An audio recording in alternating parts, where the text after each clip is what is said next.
Hello there, my very good friends. Andy here for WhatCulture Wrestling, and on this video, I'm going to talk to you about how WWE's master plan was kind of obvious all along. This is sort of the news, but we are, of course, talking about the guy we've been talking about all week, Seth Rollins, his knee. Is it a work? Is it real? Is it a cover-up for something? Is he going to be out for like 6 months or something crazy? We know he has a history of knee issues. We saw him tweak it, seemingly, during the LA Night match at Saturday night's main event this past week. Well, the most concrete reporting so far that this thing is indeed a work of fiction, a total work, has come through courtesy of Bryan Alvarez and the Wrestling Observer. So let's go through the events that have led us to this point so far, shall we? So Seth obviously tweaked that knee, or when he flipped back into the ring at Saturday night's main event, it looked like he'd hurt his knee, right? He kind of sprung on it, went back against the ropes. The referee checked on him. He looked really concerned. Pretty good acting from Seth involved in this situation. And then LA Knight won the match. He hit the BFT. He didn't look very happy. It looked like LA Knight looked very much like a guy who'd gone, oh gosh, like this. So, you know, if this was a work in the moment, they did a very convincing job, right, of acting. They didn't look happy. They made it seem like it was just this thing that had gone horribly wrong. Seth was helped to the back. Fightful then reported that Seth was hobbling around backstage on a knee brace and all of this stuff. PW Insider reported similarly, I believe. We've seen photos of him in a knee brace and on crutches even.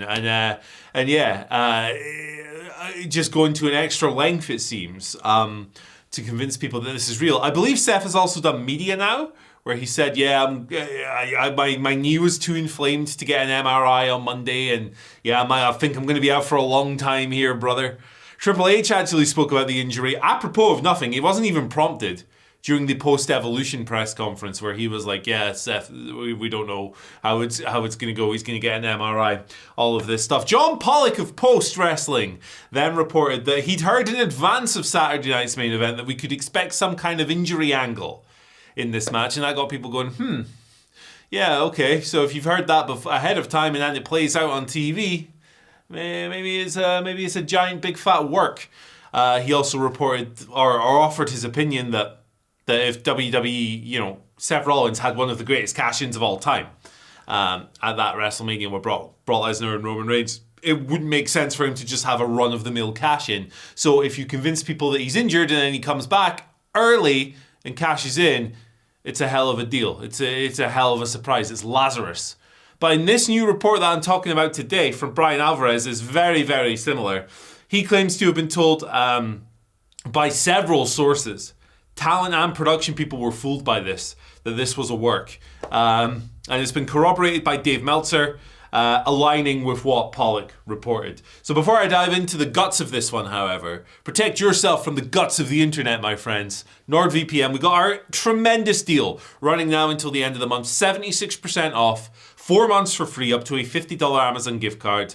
If you're you want to just shield yourself from the scumbags out there, this is the perfect way to do it. Links in the description.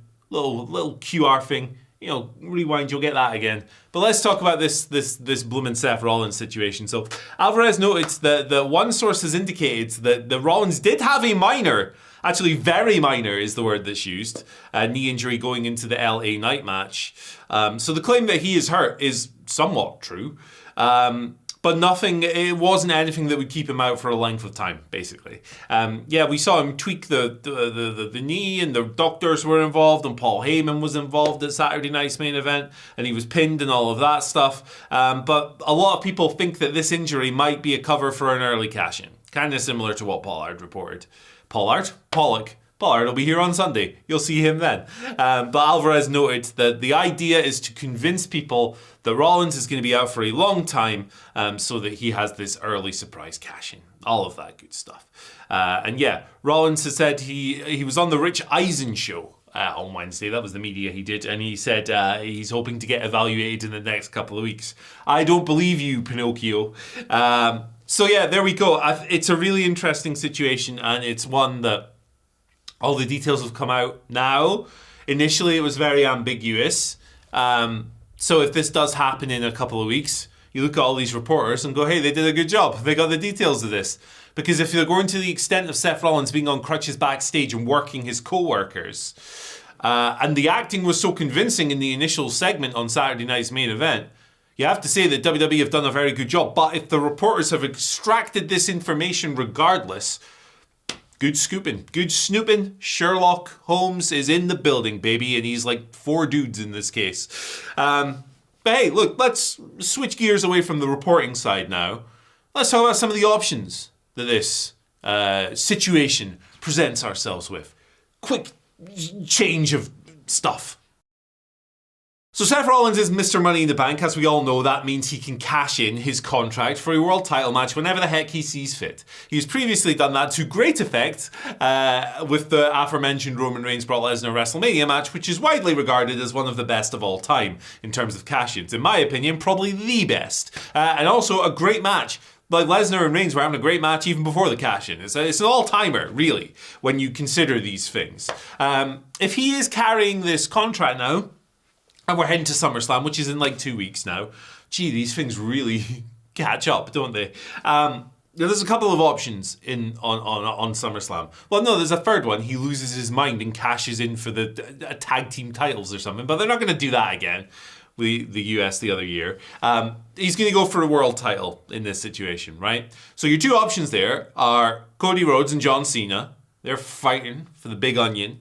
And then Punk and Gunther are fighting for the other big onion, as is technically known in the wrestling world. Everybody knows that. So both of these matches present interesting options for Seth Rollins cash-in, right? Cena versus Cody. Yeah, if John Cena wins that match or whatever, I don't think Rollins is going to cash in on another heel.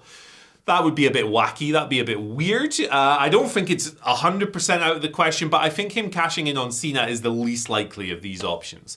When it comes to Cody, he has history with that man, of course. Lengthy feud, spurring the big rise of Cody since his return. Great stuff across the board. Lots of history there, so that would make more sense. If Cody wins the belt and Seth immediately cashes in, that's a good bit of business if you want to go down that route and continue that feud. Now, of course, Cody is over on SmackDown, so Cena. Rollins is on Raw. So there is a bit of a kerfuffle there with log jamming, perhaps, pulling the title over to Raw when you already have one on Raw, or moving Seth and his stable down. That would present a bit of a logistical challenge, but not an insurmountable one. They could solve that quite easily, I think. So Cody, definitely an interesting option. I think the more interesting option from my standpoint, if you disagree, let me know, might be the World Heavyweight. Gunther versus CM Punk, right? So cashing in on Gunther if he wins, yeah, I get it's kind of similar to the Cena situation, except it probably makes a little bit more sense because they're on the same brand, right? So, thematically that fits together a little better. But ultimate option in all of this for me is cashing in on CM Punk after CM Punk beats Gunther, baby. It would mean Gunther has a short reign, but he just had a long one, so I'm cool with that. And it would mean ruffling CM Punk's feathers to a crazy degree within the fiction of this. The idea is that, Seth's whole narrative is that you went away and you ran away and then you came back. You don't deserve to be champion. That's been one of his big motivations for going after CM Punk in these situations. And obviously, they feuded quite heavily this year. So what could piss CM Punk, the character, more off than him winning the belt? Finally, he's a world champion in WWE again. It's been like over 10 years. Finally, CM Punk has done it after this great match with Gunther. And you just hear, burn it down, and he immediately gets kicked in the mud. I think that's really good, and that would really boil the urine of the CM Punk character in this situation as well. Maybe in real life as well, who the hell knows? I don't know. But yeah, I think that's probably the most compelling narrative option you have here. If the idea is to do some kind of Lazarus-like early return, where Seth Rollins is miraculously recovered from this brutal knee injury and all of this stuff, I think that is the most interesting option on the table. But I'm curious to know what you guys think. Would you prefer him to cash in on Cody? I mean, that would be great too. That'd be great too. Or maybe you'd prefer him to wait a while. Maybe you would rather not sully SummerSlam with something like this. Would it really sully it though? I mean, we're here for the capital M moments. When you're watching WWE TV, that seems to be what the fans are here for at the moment. So, hey, let's go. But either way, look, I think that Cena and Cody, star power match, obviously. They've probably both got a bit of a chip on their shoulder after the WrestleMania match wasn't the best received thing in the world. So there's stuff to look forward to there, and I think Gunther versus CM Punk could be Gunther in particular's best match in a while. He's had a good year, but like his year has largely been around working with people like Pat McAfee and Goldberg and Jey Uso. And look, the Jey Uso matches were good, but they're not Gunther versus Sheamus or Gunther versus Dragunov good. And this is a real chance, I think, for Gunther to have an absolute modern classic with CM Punk, who I think is still very much excellent at this job. So, hey, look, lots to look forward to, especially if you get that cash in there. It would also be quite interesting because it would mean that both of the Money in the Bank briefcases are just gone after a month. Naomi's already cashed in. We heard the report a few months ago that Triple H doesn't really like Money in the Bank. He'd be getting rid of them pretty quickly. That's kind of refreshing rather than someone carrying it around for like a year or something, isn't it? Bit of variety's good every now and then. Switching it up, changing your formulas, keeping people guessing, keeping people on their toes. But hey, look, thanks for joining me for this video. Simon Miller's up next with Dynamite Ups and Downs. That's coming soon. If you enjoyed this video, however, check out this one. It's a big boy. It's about wrestlers' transformations and image changes and reinventions. All that stuff that Chris Jericho used to be amazing at. Bye!